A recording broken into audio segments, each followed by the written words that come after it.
L'écologiste Alexander Van der Bellen en passe d'être réélu en Autriche selon des premiers résultats lui donnant une nette avance sur ses concurrents. Nouvelle frappe meurtrière sur Zaporijjia, des habitations ont été visées d'après les autorités ukrainiennes. L'équipe de France a hérité ce dimanche des Pays-Bas, de l'Irlande et de la Grèce dans son groupe des qualifications à l'Euro 2024. En Autriche, la victoire se dessine pour le président sortant Alexander Van der Bellen.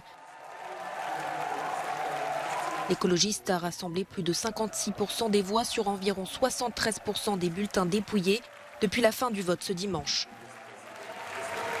L'homme de 78 ans est apprécié par un grand nombre, jugé intègre et stable face aux crises de l'inflation et de l'énergie que traverse l'Europe.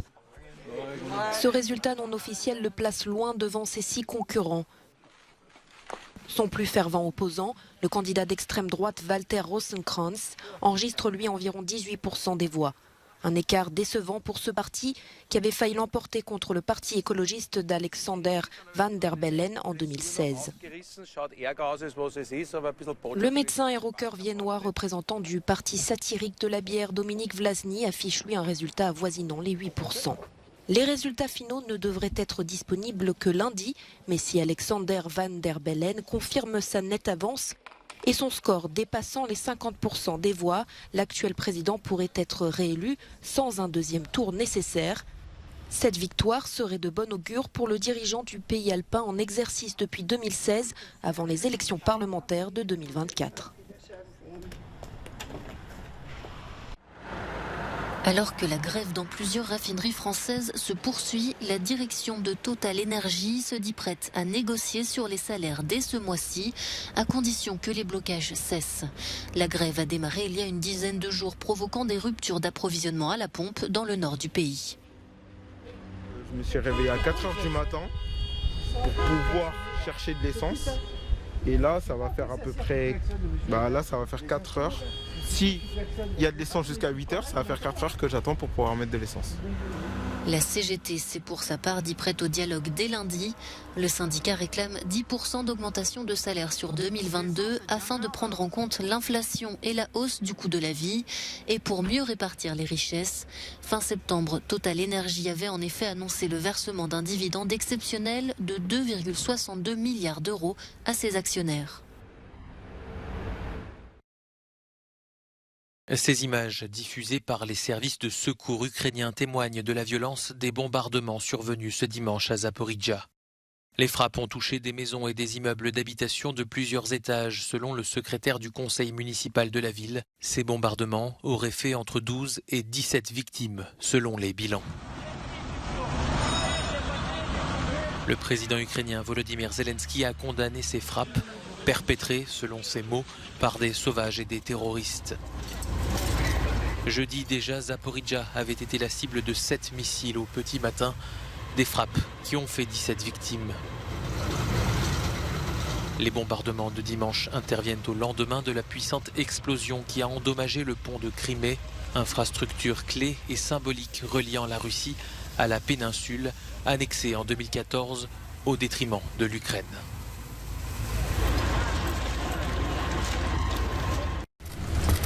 La ministre allemande de la Défense s'est rendue samedi en Lituanie pour inaugurer le quartier général de la nouvelle brigade du flanc oriental de l'OTAN. Les unités de combat fortes de 3 à 5 000 hommes n'y seront pas stationnées en permanence, mais y viendront régulièrement pour des exercices dans un système de rotation. Mais l'état-major de commandement restera sur place. Cette brigade affectée à la Lituanie est déployable dans les 10 jours. 10 jours, c'est très rapide, explique le ministre lituanien de la Défense. Rappelons que dans le cas de l'Ukraine, l'information sur la concentration des forces russes à la frontière était connue depuis près de 90 jours. L'Allemagne comptait déjà 1500 hommes dans le pays. D'autres groupements tactiques de l'OTAN ont été mis en place en Lettonie, en Estonie et en Pologne après l'annexion illégale de la Crimée par la Russie intervenue en 2014. L'Alliance Atlantique a décidé de renforcer un peu plus sa présence en Europe de l'Est depuis l'invasion de l'Ukraine par la Russie.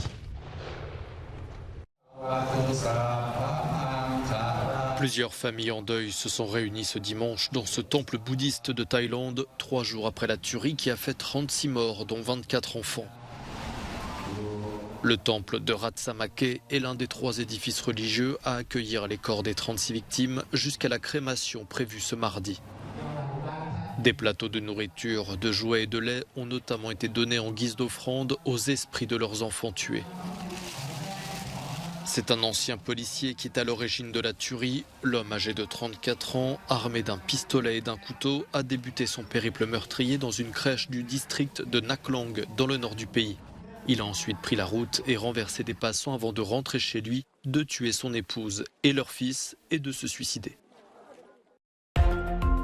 L'ouragan Julia a atteint la côte du Nicaragua ce dimanche à l'aube. Vents violents et pluies intenses ont notamment frappé la ville et la région autonome de Bluefields.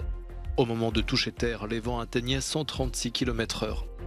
La veille, les habitants avaient fait des provisions avant l'arrivée de Julia, qui est passée de tempête tropicale à ouragan après son passage près des îles colombiennes de San Andrés et Providencia. Plusieurs milliers de personnes ont manifesté ce samedi dans différentes villes des États-Unis, comme ici à Washington, pour défendre le droit à l'avortement. Un droit dynamité au niveau fédéral par la Cour suprême cet été. Face à l'offensive conservatrice en cours dans le pays, les manifestantes et manifestants appellent à voter démocrate pour sauver les droits des femmes lors des élections de mi-mandat prévues dans un mois. Plusieurs centaines de personnes ont participé à la marche des fiertés samedi au Monténégro. Une Pride organisée malgré la forte opposition de l'église orthodoxe serbe très influente dans ce petit pays des Balkans. Dans l'optique d'une adhésion à l'Union européenne, les autorités du Monténégro ont encouragé les marches des fiertés ces dernières années et ont rendu légale l'union civile des personnes de même sexe. Un choc face aux Pays-Bas et 2 rencontres difficiles contre l'Irlande et la Grèce. L'équipe de France a hérité ce dimanche d'un groupe plutôt relevé pour les qualifications à l'Euro 2024. À partir de mars et jusqu'en novembre, les champions du monde ont donc rendez-vous pour 8 rencontres à travers l'Europe. Mais le duel contre les Pays-Bas sera sans aucun doute le point culminant du parcours des Bleus. On attendra le programme des matchs, mais on a un groupe dense, bien évidemment, parce qu'il y a les Pays-Bas qui est une très bonne nation. Mais avec l'Air et la Grèce, ça sera 2 déplacements. Ce seront 2 déplacements aussi chauds. Dans le groupe A, les favoris sont l'Espagne, l'Écosse et la Norvège de la pépite Erling Haaland. Le groupe C sera l'autre attraction de cette phase qualificative avec un choc Italie-Angleterre, remake de la finale de l'Euro remportée par les Italiens. L'Ukraine figure aussi dans ce groupe difficile, tandis que la Russie est exclue du prochain Euro en raison de la guerre. De son côté, l'Allemagne peut se focaliser uniquement sur le mondial car elle est déjà qualifiée pour l'Euro comme nation organisatrice. L'Euro 2024 se déroulera en Allemagne du 14 juin au 14 juillet 2024. Ce samedi, plus d'une centaine d'athlètes se sont réunis place de la Bastille en plein cœur de Paris pour une journée paralympique inédite. L'occasion pour les milliers de visiteurs et les graines de champions présents de découvrir et essayer une quinzaine de pratiques comme l'handi-basket, le tennis de table ou encore la boccia, sport s'apparentant à la pétanque. Le multimédaillé en saut en longueur et triple saut Arnaud Assoumani a félicité cette initiative qui a mis en lumière ces sports et leurs athlètes avant les Jeux parisiens de 2024. C'est historique parce que c'est la première journée paralympique. On a une journée olympique tous les ans qui a lieu et on a pour le mouvement paralympique, pour toutes les personnes qui sont en situation de handicap et qui font du sport de haut niveau et du sport loisir, c'était important qu'elles puissent être représentées. En tout, dans moins de 2 ans, Paris devrait accueillir près de 4400 para-athlètes, dont au moins 1859 femmes, pour plus de 500 épreuves. Des épreuves que Céline Manel, jeune sportive, compte suivre de près. Pour moi, c'est le basket fauteuil. Mon sport, je joue à Paris et à Gennevilliers. Et du coup, c'est très important vu l'événement qu'on aura en 2024. Et c'est toujours important de montrer le handisport et mobiliser un peu partout le monde et montrer que c'est possible d'intégrer, c'est possible de progresser, de faire une carrière en étant en situation de handicap. D'autres disciplines plus innovantes étaient aussi proposées comme le BMX fauteuil. Appelée WCMX, cette dernière ne figure pour l'instant pas dans la liste des sports paralympiques.